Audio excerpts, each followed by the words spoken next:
Oh, the savior complex. This is one I think that, from my own experience, was holding me back for longer than many of the other sort of complexes or misunderstandings that I had about myself and the world. So I wanted to dive into this because I'm really getting the picture here as far as I've just lived an experience where I had to realize that I was engaged in the savior complex, and that's where sort of all my energy was going, and it was taking away from the true journey that we're all on.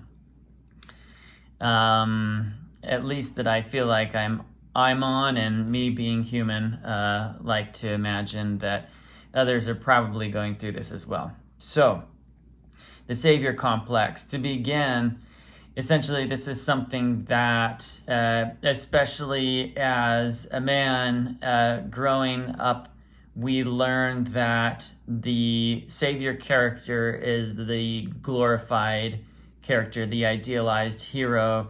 All of the sort of stories that we hear, and the movies that we watch, and the people that we admire are typically the hero character.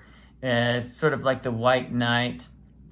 There's a version of this hero like the Superman that can do anything and ends up saving the world, saving everyone.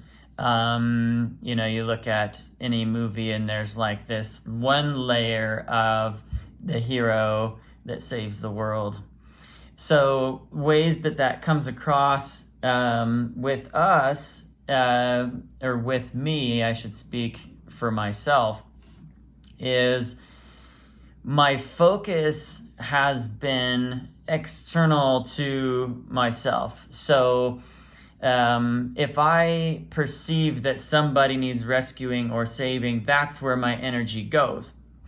What we'll get into is I think that the deeper work is, instead of concerning yourself with external problems, you focus that energy within. I think that essentially the focus on external problems is a way that we avoid the more difficult task that is to face our inner demons. So we fight external demons to sort of engage that energy, and sort of get that sort of pressure release. But all the while, the deeper purpose is right under our nose, and we're too busy fighting these external things in a place of substitution for the real journey that we have. So an interesting story that kind of helped me to understand this, I found recently in The Matrix, where we all know in the first movie, Neo, essentially, there are prophecies that he is the one, and that he will liberate people, the people of Zion, from the agents that are sort of enforcing the rules of the system. And they have everyone in the Matrix in this sort of simulated reality that keeps them, going to their daily job and going home and doing their thing, and keeping them out of trouble, keeping them away from rebellion. And meanwhile, the Matrix is pumping all of the energy, using the human as a sort of battery to sort of farm humans, to harvest their energy, and essentially use that to uphold the system that keeps them all imprisoned. And essentially, Neo fits the prophecy of being the one that will liberate people from this prison. In the second movie, essentially, he goes through a process, where he starts to question things. He meets with the Oracle, and he kind of wonders if the Oracle is just part of the the system of control, because she represents this like fate, and Neo is like, but I have a choice here. There's that kind of, every time Neo and the Oracle talk, there's this sort of tension of like, well, you already knew what I was going to do, and she's like, yeah, why? So she helps him to ask these questions, and she doesn't try to essentially force any decision on him. But Neo is still faced with this conflict of like, am I just giving away my power to an oracle? And at the end of the movie, he essentially meets the architect, or meets the builder of the Matrix, who is in pursuit of building this perfect world, this euphoria, this place of flawless perfection that runs like a well-oiled machine. And essentially they're on reboot, I think number 6 in the movie, and every time what Neo finds is that his role as the one is just part of the system, is part of the program. And every time they kind of have to reboot it because, free will and choice is getting in the way. They want this perfect system, but then there's the one, and like, how do we get this right? So they just keep rebooting, and the one, Neo, in his past iterations, apparently just keeps on choosing, to save humanity, to save the city of Zion and all of humanity. And in this, and then it reboots over again, because they're like, okay, well, instead of letting everyone die, let's just reboot it and try it again. And then the one comes about and then saves the world again, and then they have to reboot it because there's like a disturbance in the perfection of the system, and the architect isn't after that. In this final iteration, Neo surprises the system, the Matrix, and he decides instead, he's presented with a decision: either save everyone because the machines are drilling down into Zion and they're eventually going to destroy everyone, and so if you reboot, then you save everyone, we try again. Or he goes and he saves Trinity. Trinity, before this has all been going on, Neo at the beginning of the movie has dreams that Trinity is fighting an agent, falls off a building, and is essentially shot on the way down and dies. And so before he goes into sort of like the mission of the movie, he makes Trinity promise that she'll stay out of the Matrix. So Trinity, of course, promises that, because Neo is just really out of sorts about it, not himself. And so she promises that she won't go into the Matrix. But then, of course, when the going gets tough and she sees that, either I stay out of here and just watch him die, or I go against what I said I would do, and I go in and I try to save him.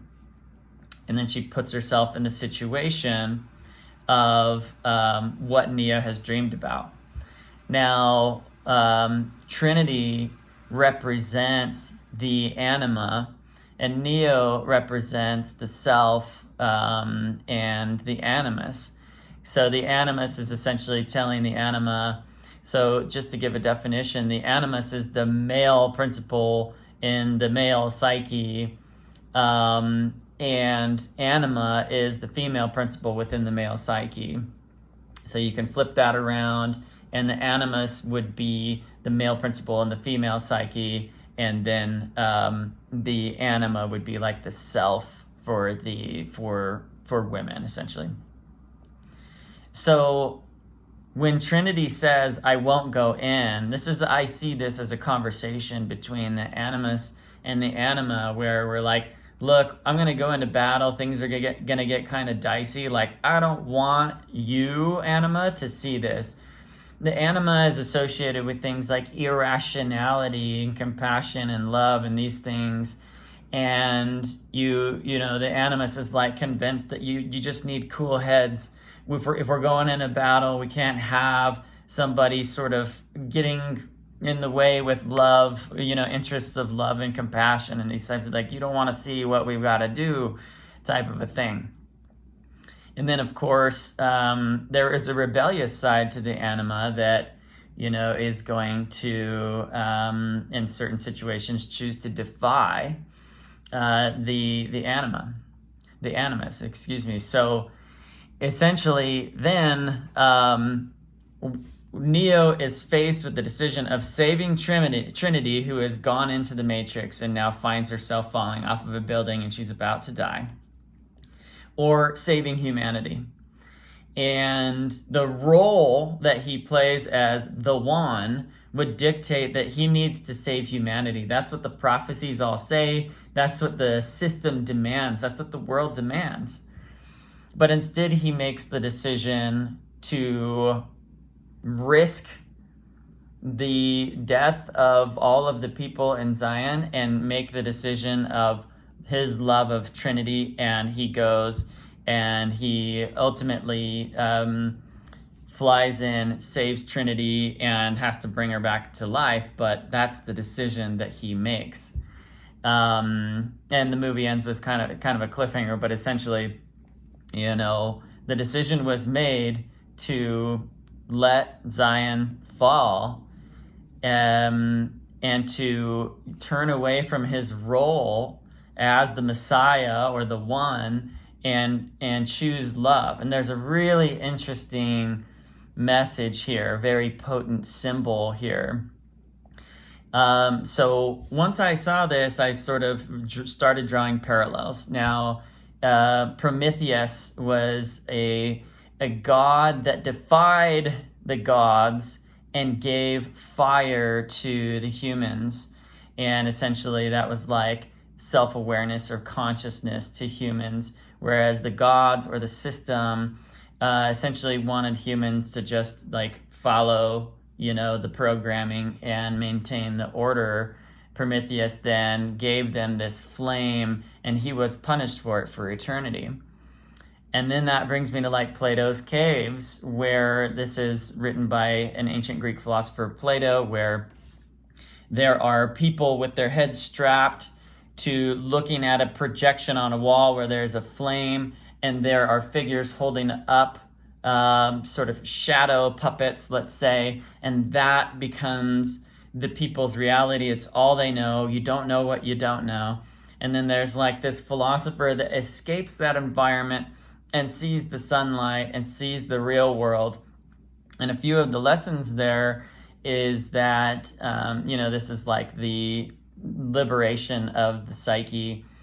But a few of the lessons there is that Plato warns that the people in this comfortable environment, all that they know, want to kill the philosopher that returns, comes back and says, hey, there's the sunlight out there, there are these colors, there are all these things. There is this sort of fear of change and this desire to uphold the system that keeps us comfortable. This is actually described in the first Matrix movie, early on, where Morpheus tells Neo that anyone who we haven't unplugged is still a potential agent. In other words, they are comfortable where they are and they're not ready to be unplugged. And so we can't go around trying to save these, because the first thing that you are inclined to do when you break free of the Matrix is go back inside there and tell her, oh my God, you got to unplug. There's this whole world out here. And so you get these you start to get these parallels. Then of course, I jump to the most epic of tales, is the story of Adam and Eve in the Garden of Eden, where Eve, or the anima, or the female, is tempted by Lucifer, or the serpent, which also symbolizes transformation because of the shedding of the skin. And the tree of knowledge of good and evil is essentially that Promethean flame, or the knowing between right and wrong, or essentially triggering being cast out of the garden or the ordinary world, or essentially this blissful ignorance, or the system or the matrix where everything is contained, everything is fine. You're cast out of that when you partake of the fruit of knowledge of good and evil, or where you harness the Promethean flame, or where you leave Plato's caves, or where you red pill and sort of leave the matrix. And you then are faced with this savior complex of, what we all naturally, the first stage that we all go through is, well, if we found a way out, obviously we want to save everybody else. And it's a very subtle and tempting fallacy or misunderstanding. This is like an existential fallacy, I think. The savior complex is very much like, I'm going to engage my energies in saving others and rescuing them from pain and suffering. But really, all that you're doing in protecting them from those things is preventing them from having their own experience of liberation. And it's also distracting you from having your own journey within to find your own liberation. And so the sort of idea goes, instead of spending your energy trying to save the world, to be that Messiah, to be the Savior, to be the hero that saves the world, the external reality, the masses, the people, at a certain stage, you start to recognize that the actual purpose is to take your energy out of the external and turn it inward and essentially save yourself. Put your own oxygen mask on before you worry about anyone else. What the world needs is not a bunch of saviors. What the world needs are individuals who are igniting and tending to their own inner flame. And then from that inner flame is born all of the things that are going to essentially spark knowledge and awakening and wisdom and these types of things. But they can only be learned on a single player game mode. You can't learn these things for someone else. And so if you go and try to spend your energy trying to save the world, you're missing it. And so in my practical world, I was spending my energy attempting to save other people from pain, to save other people from oppression that I perceive them suffering from. And all the while, I was missing the bigger purpose of not spending my energy fighting external demons when it was the internal demons that would sort of resolve all the rest of it. Because as within, so without. If I handle my own inner demons, that will reflect in my outer world. And there are built-in things that prevent the savior complex from ever working. And that is essentially that people don't want to be saved. People need to learn the lesson on their own. We are all essentially part of this experience that we have to learn to liberate ourselves. Somebody else cannot liberate us because it is a single player game when it really comes down to it. So we are built in with this, like, if somebody's trying to impose salvation onto us, it's like all we're used to is being in Plato's caves, where all we see, all we know is the reflection of firelight on a cave wall. And somebody tries to move a rock and shine light right in our eyes without us choosing to break free of those chains, kind of gain those muscles, the legs to stand on, to be able to let our eyes adjust and see the sunlight maybe hitting something over here instead of having it shone right in our eyes. because our initial sort of reaction to that is like repulsion. We don't want that direct light right in our eyes. And so we all kind of carry that program to want to resist that change if it's imposed from some external source.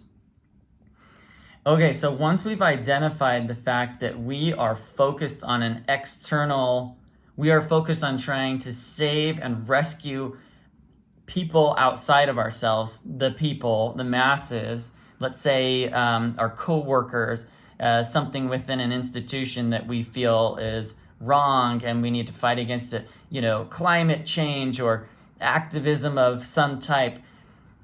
I think that what we're really doing is we are avoiding the much more difficult inner journey that we all have. And then once that is done, then other things will naturally happen. But I think that our primary responsibility and what we kind of have to come to learn on our own. And so if you're seeing this video, hopefully the timing is there and you're sort of ready to face your inner demons instead of distracting yourself by facing the external demons that are a lot easier to fight. We all have this sort of the highest, I think, purpose to integrate our shadow self, or to listen to our anima, give our anima or female principle expression, and for a female to give our male principle expression. And so by integrating those two things, you're now facing that world within, facing your own demons, and then you're putting your energy towards something that actually can have the result that you're seeking. So in the same way that Prometheus brought fire to humans, this was an act of rebellion. In the same way that Neo chose love and chose to save Trinity instead of living up to the prophecy that said he was the Messiah or the one or this chosen figure that had a role to play in the system, that was an act of rebellion. When Eve partook of the fruit of knowledge of good and evil, that was an act of rebellion when it really comes down to it. Why? Essentially because they were cast out of the garden. There was this sort of breaking of the one rule that they had: don't eat of the fruit of this one tree. So that was an act of rebellion. In Plato's caves, the philosopher that escapes, and that was an act of rebellion. So the true liberation inner personal liberation does not come externally. Nobody else can do it for you. And it doesn't come by living up to the role that we think that we need to play to uphold whatever divine order, divine law, system, whatever thing is, everything's working perfectly, so don't mess with it type of a thing. It requires an act of rebellion to, wait a minute, I don't need to save something outside of myself. Well, we need your help. How, this is what the prophecies all say. You know what? Like, I can't worry about that.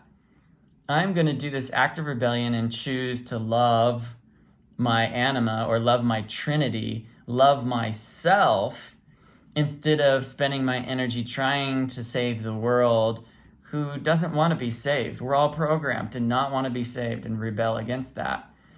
So a lot of times this happens where you try to save some, let's say, group or community, and then pretty soon everything falls apart, and then you realize that everybody kind of didn't want that, and you don't have any more friends because you're cast out of your community or the garden or whatever. And then that's the harsh awakening where, like, you no longer have an external world to be saving, and all you're left with is yourself. And then that's when some magic happens. You turn that energy inward, and you start to focus on facing your own demons, going through the feelings of betrayal and sadness, and the sort of feelings of being cast out of the garden, of this blissfully ignorant place where you could, play out this game of having this external, role of savior to play. And one more story comes to mind is Tron. Tron, essentially the Tron Legacy. This is the newer version of the movie Tron. Same exact thing where Tron, the creator, the architect, God, creates the grid or the matrix or whatever, or Plato's caves or the garden. And eventually, Clue is this sort of program that seeks to make the system perfect. And then eventually that breaks down because the creator is imperfect. One of the interesting things in that movie is that, like, spontaneously a new species comes to be, and that's that flame. That's that, like, the right environment was created, and this sort of new species comes to be. But Clue sees that as imperfection entering into the system and kills this whole new species that has spontaneously and beautifully blossomed out of just the right environment. So eventually in that movie, the son of the architect needs to come in and represent that rebellious side that takes the one last remaining of this new species that blossomed back into the real world, or to carry that flame to humanity, or to partake of the fruit and be cast out of the garden or the grid. And an interesting part is that the creator then takes this program, Clue, that was designed to make the system perfect, and the way that he conquers Clue is in an embrace. So the Clue is going after his son that represents that rebellious savior that doesn't live up to the role and instead escapes and brings the Promethean fire out into the real world. The architect, essentially the creator, needs to face Clue, and this is like the ego, and not destroy him, and not kill him, but embrace him, befriend him. The ego doesn't necessarily die. It just can't. It shouldn't be in an ideal, in an awakened setting. The ego is an instrument or a tool that can be picked up and used to move things forward, to write a book, to create a video, whatever. It's like the animus that drives us forward. It isn't repressed or neglected or shoved away or killed or isolated. It's embraced and befriended, and there is this integration of the contraries, as Jung calls it. So the savior complex is one of those very tricky and subtle things that we all, I think, grow into engaging with. And then eventually there's this moment where we all need to break free of that. Hopefully this video finds you at a time when, you've realized that you spent all this energy focusing on these external things. And the key here is to turn inward. That's what the archetypes all point to. Turn it inward and integrate these parts of you that you are projecting out and trying to sort out outside of yourself. They are all symbols that, as within, so without, they all reflect it. So instead of starting outward and external, start inward and trust that inward result will then be reflected on the external world that you are a part of. And so hopefully this has resonated with somebody out there. I think that once this has been learned, and I'm just coming up on this, I'm 39 years old and essentially just learning about the deep-seated savior complex that I grew up with and had until recently. And now I'm recognizing that in turning that energy inward, there's this whole new version of myself, and therefore this whole new internal reality, and therefore, of course, a whole new external reality that kind of is on deck to come to be. But I have that inner work to focus on, and that's where I continue to focus. And then as I continue to focus on that, that will be reflected in my outer reality. That's what all of the sort of symbols and archetypes point to. So hopefully this has helped someone, and we'll see you on the next one.